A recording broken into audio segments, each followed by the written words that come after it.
പിതായി മനുഷ്യൻ പറഞ്ഞു, മോനെ, നിന്റെ ഭാര്യയോട് 3 സമയങ്ങളിൽ നീ ദേഷ്യപ്പെടരുത്. ഒന്നെപ്പോഴെന്നറിയുമോ?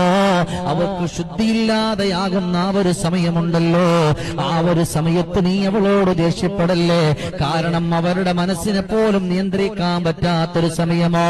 രണ്ടാമത്, നിന്റെ പ്രിയപ്പെട്ടവൾ ഗർഭവതിയാകുന്നൊരു സമയമുണ്ടല്ലോ, ഭക്ഷണം കഴിക്കാൻ കഴിയാതെ വെള്ളം കുടിക്കാൻ കഴിയാത്തൊരു സമയം. ആ സമയത്ത് അവര് വിഷമിച്ചിരിക്കുമ്പോ നീ അവരോട് ദേഷ്യപ്പെട്ടുകൊണ്ട് സംസാരിക്കരുത്.